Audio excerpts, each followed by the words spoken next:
چھیننے کی، عیدگاہ چھیننے کی، قبرستان چھیننے کی ایسی کوششیں اور ایسی ناپاک اور ایسی مؤثر کوشش ان لوگوں نے کی ہے کہ خدارا اگر آپ نہیں جاگے، اگر آپ نہیں بیدار ہوئے تو آپ کل اپنے کندھے پر اپنے باپ کے مردے کو لے کر کھڑے رہیں گے اور آپ کے پاس دفنانے کے لیے کوئی جگہ نہیں ہوگی۔ اگر آپ زمین کے نیچے اسے دفنانا چاہیں گے تو آپ کو 3x6 زمین خریدنی ہوگی تاکہ آپ اس کے اندر دفنا سکیں۔ آپ کے پاس اتنا پیسہ نہیں ہوگا کہ آپ اس کے اندر دفنائیں۔ نتیجہ یہ ہوگا کہ آپ اپنے باپ کے جنازے کو جہاں تہاں پھینک دیں گے۔ آپ کا نوجوان بیٹا وہ انتقال کرے گا، آپ کے پاس دفنانے کے لیے جگہ نہیں ہوگی۔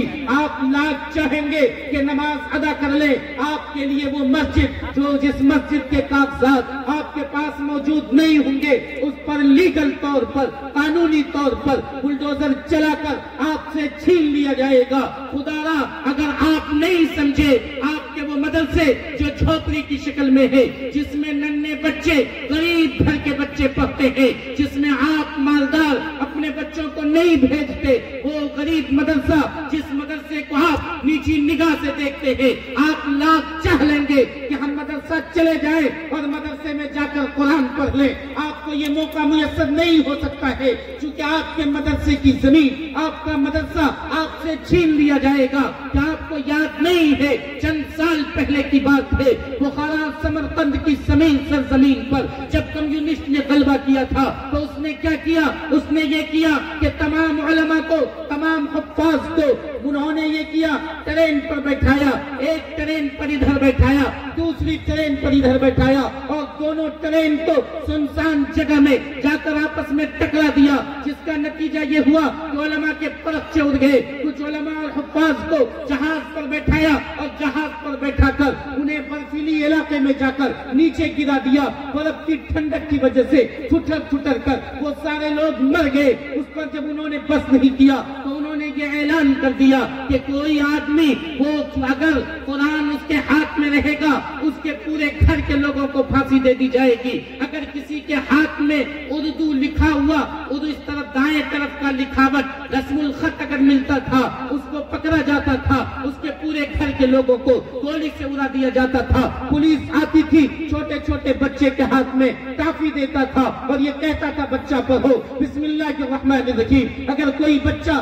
بسم اللہ الرحمن الرحیم پڑھ دیتا تھا تو اس بچے کے تمام گھر والے کو جیل کی سلاخ کے پیچھے اسے ڈال دیا جاتا تھا۔ انہوں نے جب یہ سمجھا کہ ہم نے مٹا دیا ہے، انہوں نے کیا کیا؟ پانی کے بوتل کو مہنگا کر دیا، شراب کو سستا کر دیا، انہوں نے کیا سبزی کو مہنگا کر دیا، سور اور خنزیر کے گوشت کو انہوں نے سستا کر دیا تاکہ مسلمان اس کے کھانے پہ مجبور ہو جائے۔ انہوں نے اپنے علم کے مطابق جب تمام مسلمانوں کو ختم کر دیا، انہوں نے یہ اعلان کر دیا کہ اب اگر کوئی نماز پڑھنا چاہتا ہے وہ پڑھ سکتا ہے۔ لوگ چپکے نماز پڑھتے رہے 3 سال تک۔ انہوں نے یہ کیا، خفیہ پولیس والوں کے ذریعہ تمام لوگوں کا ریکارڈ تیار کروایا، فہرست تیار کروایا۔ 3 سال کے بعد فہرست پڑھ کر تمام لوگوں کو سامنے لایا اور ایک جگہ لا کر گولی مار کر ان تمام لوگوں کو اڑا دیا گیا، موت کے گھاٹ اتار دیا گیا۔ وہاں کوئی مسجدیں باقی نہیں رہی، ہر گھر میں ایک ریڈیو ڈال دیا گیا جس ریڈیو کو کوئی بند نہیں کر سکتا تھا۔ ریڈیو ہر حال میں چلتا تھا اور اس میں دہریت کی تعلیم دی جاتی تھی، اس میں لا دینیت کی تعلیم دی جاتی تھی، اس میں یہ بتایا جاتا تھا کہ اللہ کوئی چیز نہیں ہے، اللہ کا انکار بتلایا جاتا تھا۔ جب انہوں نے یہ سارا کام کیا تب انہوں نے یہ سمجھا کہ ہم نے یہاں سے مسلمانوں کو ختم کیا، اتنے پر بس نہیں کیا تھا بلکہ وہاں کے لوگوں کے لیے یہ منع تھا کہ وہ کوئی دوسرا ملک نہیں جا سکتا ہے، کوئی تیسرا ملک نہیں جا سکتا ہے۔ ایک بھائی کو پیسہ دیتا تھا، پولیس والے پیسے دیتے تھے اور یہ کہتے تھے کہ تم دوسرے کے بارے میں معلوم کرو، کہیں وہ مسلمان تو نہیں ہے، کہیں وہ نماز تو نہیں پڑھتا ہے، کہیں وہ رات کی تنہائی میں قرآن تو نہیں پڑھتا ہے۔ بھائی کو بھائی کا جاسوس بنا دیا گیا اور پھر اتنے پر بس نہیں کیا، ایسے وقت میں وہاں کے مسلمانوں نے کیا کیا تھا؟ اے لوگوں، اگر تمہارے اوپر وہ وقت آ جائے گا تم کچھ نہیں کر سکو گے، تم تو اپنے بھائی کی ٹانگ کھینچنے میں رہتے ہو، تم تو اپنے بھائی کو جیل کی سلاخ کے پیچھے دیکھنا چاہتے ہو، تم تو اپنے بھائی کے مکان کو مسمار کرنا چاہتے ہو، تم تو اسے مصیبت کی چکی میں پسا ہوا دیکھنا چاہتے ہو۔ وہاں کے لوگوں نے کیا کیا تھا؟ وہاں کے لوگوں نے کیا کہ اپنے گھر میں سامنے میں جو اس کے گھر میں صحن تھا، یعنی جس کو آنگن بولتے ہیں، اس میں تہخانہ بنایا، تہخانے میں اپنے بچوں کو داخل کر دیتا تھا، 6 مہینے کا کھانا دے دیتا تھا اور تہخانے کو اوپر سے بند کر دیتا تھا، اوپر میں شراب کی بوتلیں، ننگی تصویر رکھ دیتا تھا تاکہ ان لوگوں کو شبہ نہ ہو۔ 6 مہینے تک مائیں خود اس گھر میں آنگن میں جھاڑو لگاتی تھی، اس کا بچہ اس کے نیچے رہتا تھا، لیکن ماں کا ممتا یہ نہیں کہتا تھا کہ ہم اپنے بچے کو نکالیں اور اپنے بچے کو دیکھ لیں۔ یہ نتیجہ اس طرح انہوں نے کیا اور پھر 6 مہینے کے بعد کھول کر پھر وہاں دے دیا کرتا تھا۔ اس طرح وہ کیا۔ وہاں کے جو مفتی اعظم تھے انہوں نے یہ بیان کیا کہ میرے والد بخاری پڑھایا کرتے تھے، جب انہوں نے یہ دیکھا کہ کمیونسٹ نے غلبہ کیا ہے، انہوں نے داڑھی کو منڈا لیا، انہوں نے پاجامہ کرتا کو چھوڑ کر پینٹ شرٹ پہننا شروع کیا اور دن بھر وہ ٹریکٹر چلاتے تھے، سرکاری ٹریکٹر چلاتے تھے، لوگ انہیں کھینچ کر اتار دیتا تھا، وہ نہیں اترتے تھے، لوگ کہتے تھے کہ یہ ٹریکٹر کا دیوانہ ہے، ٹریکٹر کا پاگل ہے، اسے تو کیا ہو گیا ہے۔ وہ 16 گھنٹے تک باضابطہ ٹریکٹر چلاتے رہتے تھے، رات کے 12 بجے وہ گھر آتے تھے، گھر آ کر مجھے بستر سے اٹھاتے تھے، میں مشکل سے 8-10 سال کا بچہ تھا، چائے لگائی جاتی تھی،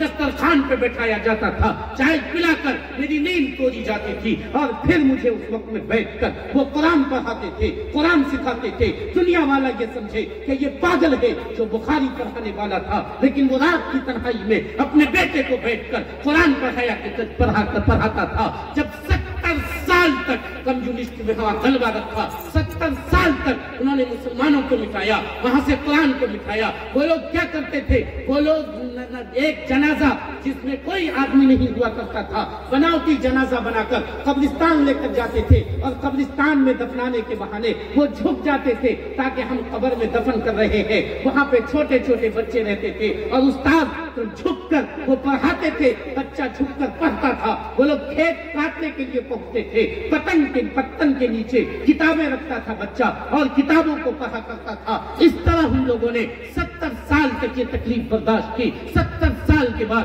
مولانا ذوالفقار نقشبندی جو پاکستان کے رہنے والے ہیں، وہ جب وہاں گئے تو انہوں نے وہاں کے ایک عورت نے یہ بات سنی کہ پاکستان سے کوئی آیا ہے، اس کے ہاتھ میں قرآن ہے، اس کے ہاتھ میں قرآن ہے۔ انہوں نے دعوت دی اور کہا کہ مولانا کو میرے پاس بھیج دو۔ مولانا جانے سے انکار کیے کہ میں عورت کے پاس نہیں جاؤں گا۔ لوگوں نے سمجھایا کہ یہ وہ عورت ہے جس نے 70 سال تک قربانی دی ہے، اس لیے حضور چلیے۔ جب یہ گئے تو انہوں نے سب سے پہلے یہ کہا کہ آپ دعا کیجئے، خدایا میرا ایمان سلامت رکھنا، اور پھر کہا کہ قرآن سنا ہے آپ کے پاس ہے، میں نے قرآن نہیں دیکھا ہے۔ قرآن ان سے لیا اور قرآن کو کبھی منہ سے چومتی تھی، کبھی سینے سے لگاتی تھی، ایسا لگتا تھا کہ اس کا بچہ کوئی گم ہو گیا تھا جس بچے کو اس نے پایا ہے۔ اے لوگوں، اگر تم نے بھی یہی صورتحال اپنائی، قرآن دیکھنے کے لیے ترس جاؤ گے۔ وہی قرآن جو پرانا ہو کر بوسیدہ ہو کر وہ تمہارے گھر میں پڑا رہتا ہے، وہی قرآن جسے تم جنازے کے وقت میں نکالتے ہو، وہی قرآن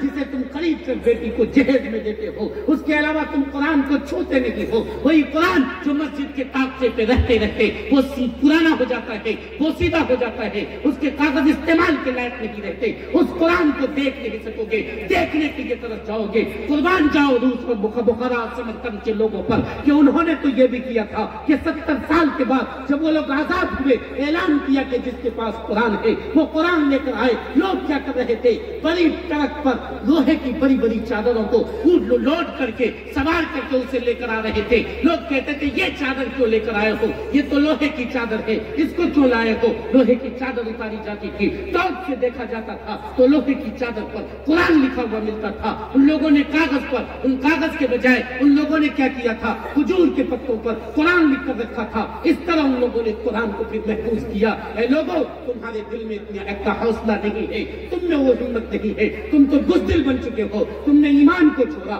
تم نے قرآن کو چھوڑا۔ نتیجہ یہ ہے کہ تم غلام بن رہے ہو، گھر میں بھی پریشان ہو، باہر میں بھی پریشان ہو۔ اس کے باوجود باوجود تمہیں قرآن سے محبت نہیں ہے، قرآن پڑھنے والوں سے محبت نہیں ہے، تم قرآن کو بھی ذلیل کرتے ہو، قرآن پڑھنے والوں کو بھی ذلیل کرتے ہو۔ خدا کی قسم تم نیست و نابود ہو جاؤ گے، تمہاری نسلیں تباہ ہو جائے گی اگر تم نے اپنے کرتوت سے باز نہیں آیا تو یاد رکھو تمہارا نام تو دور کی بات ہے، تمہاری داستان تک نہ ہوگی، داستانوں میں تم مٹا دیے جاؤ گے، خاک میں ملا دیے جاؤ گے۔ تمہارے ننھے بچوں کو ٹھیک اسی طرح جس طرح فلسطین کی سرزمین پہ دودھ پیتے بچوں کو گود سے چھین کر موت کے گھاٹ اتارا جا رہا ہے، تمہارے بچوں کو بھی دودھ پیتے بچوں کو موت کے گھاٹ اتارا جائے گا۔ تمہاری ماؤں کو ماؤں کے کپڑے اتارے جائیں گے، ماؤں کی جان سے کھیل کھیلا جائے گا، تمہارے خون کی ہولی کھیلی جائے گی۔ وہ ندی وہ دریا جو تمہارے درمیان بہتا ہے وہ تمہارے خون سے لال ہو جائے گا۔